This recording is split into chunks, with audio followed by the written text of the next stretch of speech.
Hey everyone, welcome to the first episode of Watch Talk. We're going to talk about just random topics, random questions that all have to do with this hobby that we share, watches, horology, and we're going to be doing it in the studio very soon, literally right now. We've got a guy doing paint touch-up and stuff, finishing off the room downstairs. So we're going to be in there real soon. We're going to do the future episodes of Watch Talk there. But until then, we're just gonna start right now. I've got my iPad in front of me. I've got 5 different topics and questions that I want to touch on. We won't go into a lot of depth, but I think they're ones that you guys would enjoy hearing. So let's start with Roland, who says, "Hi Bruce, I'll be 50 in a few months, and I wanted to mark the milestone with a luxury timepiece purchase. I really want to try on some Rolex and Omega watches. Do you recommend just stopping by a jeweler/authorized dealer, or should I reach out for an appointment to take a test run? I guess I don't want to come across like I'm wasting someone's time and then ruin a potential new relationship. Thank you for the great content and watch education. I currently wear a Seiko SARB 33, so the process of jumping to a Rolex or Omega has been fun but overwhelming. Cheers, Roland." Roland, awesome question. I love seeing comments like this or questions like this because I relate to them. For so many years, I wore basically only Seiko, and I love Seiko. I'm a self-proclaimed Seikopath. And I've tried just about every one of their modern dive watches, a lot of their dress watches, and I think they make a great piece, even though sometimes the quality control can be less than ideal, right? So that's really exciting. I get where you're at. It's fun to jump into that Rolex or Omega level watch. And I would tell you from personal experience, no, you don't need to set up an appointment. You can go into your authorized dealer and introduce yourself and say, "Hey, I'm buying myself a 50th birthday present, and I'd like to try on some watches because I'm not exactly sure what I'm looking for." And if you're just upfront with them, they'll pull out a ton of watches for you to try on and check out. And hopefully you can hone in on one that you really connect with, that you love, and I'm excited for you. Now I will say this, you can probably find most Omegas in stock at an authorized dealer. Rolex though, on the other hand, I know this is divisive, but you'll see a lot of precious metal, you'll see a lot of ladies' pieces, and then you'll see just random watches, like maybe some Oyster Perpetuals, maybe some Datejusts and non-popular color iterations. Maybe you'll see a precious metal Submariner or a GMT Master 2 or Daytona. But if you're expecting to go in and find, say, an Explorer, Explorer 2, GMT Master 2, Milgauss Air King, I don't think you're going to be met with luck. So hopefully you can find something you really like. And as long as your authorized dealer knows that you're buying for yourself, you're not a flipper, you would appreciate this watch, they'll do their best to get you the watch you're looking for. So even if you haven't tried it on, but man, I really love that Explorer, and you let them know that it can probably get you one. Might not be immediately, but within a reasonable time frame, especially with the holidays coming up. These authorized dealers, they want to sell watches. They definitely do. They're not all hoarded in the back safe, I'll tell you that. If they would, they could. So that's what I would say. Again, I'm excited for you, man. This is great. Moving up from Seiko, getting an Omega, getting a Rolex. I hope you find the one that you're really excited about. So let's go to the next question here. This one comes from Wilson9898, who says, "Hi Bruce, I'm one of your original Patreon members. I wanted to say a sincere thanks to you. I was able to use your discount code with Mimo, and I picked up the Seiko SRPE37, my first one, and I love it. He was very kind, professional, and even upgraded my shipping. I really appreciate everything you're doing and will continue to support your work. Have a great day." Man, I love getting comments like this and comments like Roland's too. I mean, it's so nice to hear that the guys are enjoying this hobby and they're introducing themselves to brands like Rolex, Omega, and Seiko. This is your first Seiko, Wilson9898. And dude, it's a good one. You've got ceramic, you've got sapphire, you've got an in-house movement, you've got the Lumibrite, the best in the business.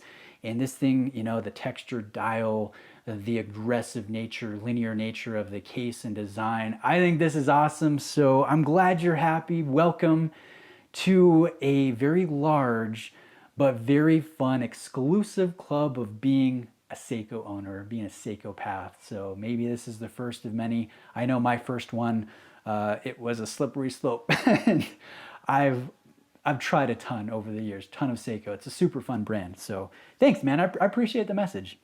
Now let's go to another one. This one is from Ed Flynn. Another Patreon member, and I'm going to paraphrase his comment because it was rather long. But basically, Ed, he looked at the new Apple iPhone 12 that was just announced, and they're integrating a magnetic technology for the charging port and for putting attachments onto the phone. And he wanted to know, would that be harmful to a mechanical watch that he's wearing? Say he's holding the phone in one hand, and the watch is only a few inches away. Is that going to magnetize the watch? And that's a great question. And it's one that I don't have a firm answer for.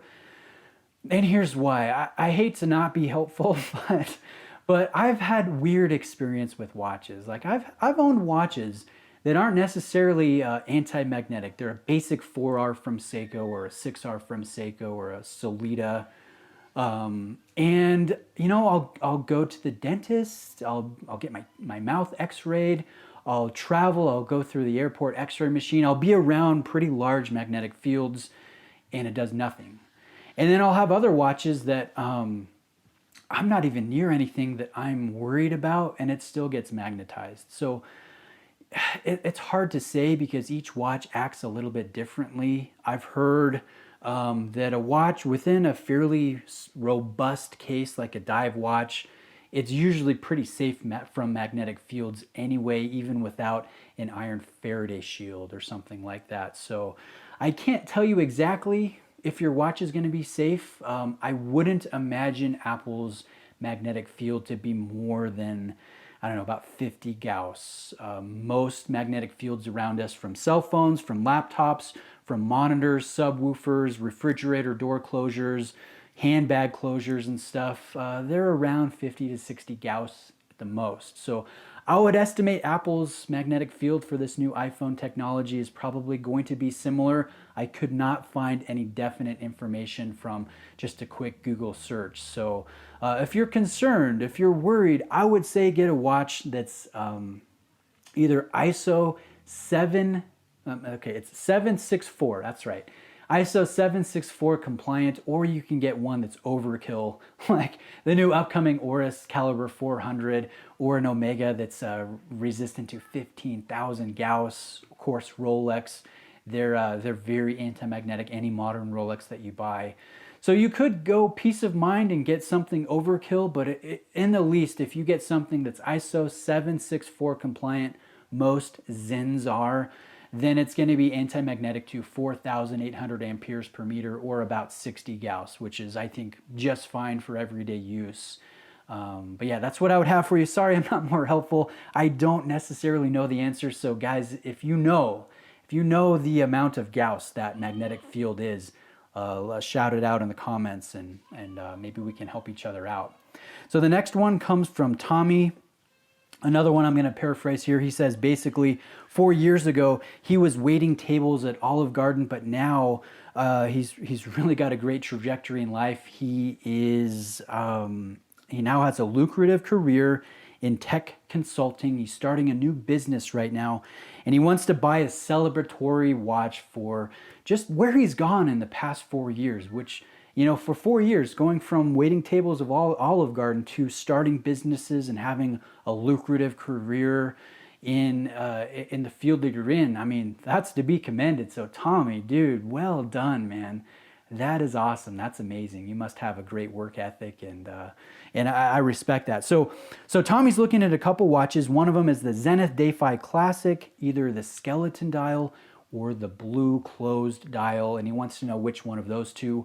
Or he's also looking at the Omega Seamaster. He saw it, he tried it on, thought it looked great, liked the way it wore, and has a few questions. So Tommy says specifically, is the Defy more stunning than the Seamaster in person? I will say the blue isn't, but the skeleton, oh yeah, that thing has amazing presence in person. It's really eye-grabbing, more so than the very shiny contemporary Seamaster is. Let's see. Is the Seamaster hold up after a few years in terms of special factor? I think that's a great question. And I can't actually answer it because every time I buy an Omega, I've never kept it more than 3 years. I'm always trading and trying out new watches. And for me, the next watch, there's always another watch down the line. So I think the only one that I don't even think I've owned a watch for 3 years in recent years. So I can't necessarily answer that, but it certainly is special, and I would imagine that it would after 3 years. I really would. And then the last question, or the last comment from Tommy, he says, I want a I made it watch. Just the right balance between subtle and ostentatious. Something that can hold its own in a room full of other successful people. Well, I imagine in that room you'll see a lot of Rolexes, and that's really the brand that is, I've arrived, I've made it in life, I'm successful, but everybody does it, right? Well, a lot of people do it, not everybody. I would say if you want something subtle yet ostentatious that holds respect, I think the Seamaster could do that, but more so it's the Defy and it's the skeleton, and you can switch it up. You can put it on the rubber, you can put it on the titanium bracelet, which has the most outstanding light play. That thing looks so good. It's light, it's comfortable. So I would recommend the Defy, the skeleton. You've got anti-magnetic properties. It would stand out in a room of Rolexes and Omegas, in my opinion. And so that's what I would recommend for you, Tommy. And again, congratulations, man. That's awesome. Now, the last comment. This one says, hi, Bruce. Just wanted to let you know I enjoy your channel very much, especially the Seikopath episode. As you can see, I am a true Seikopath also. Notice the SRP E61 with the US Holzer Speedmaster bracelet. You are quite an inspiration. Thank you and carry on. Greetings from Germany, Steven. That's the American pronunciation. I can speak a little bit of German. Ich spreche ein bisschen Deutsch. Ich habe Deutsch im Gymnasium gelernt. I think I even butchered that. I took a little bit of German in high school. Danke schön, Stefan. I really appreciate that. I can't even talk. I really appreciate that. And I think your collection is great. You've got a wide range of Seikos. The new one, great size, great versatility. The original dive watch from Seiko color combination. So I appreciate you sending me a shot of your collection. And it's nice to hear from someone in Deutschland. So thanks for reaching out. Guys, this was the first episode of Watch Talk. We're going to do this on a regular basis. I get a ton of emails and questions and comments that I think would make for some fun watch talk. And if you have suggestions or ideas, please hit me up. Thanks for watching today. Let me know what you think, and we'll see you in the next video.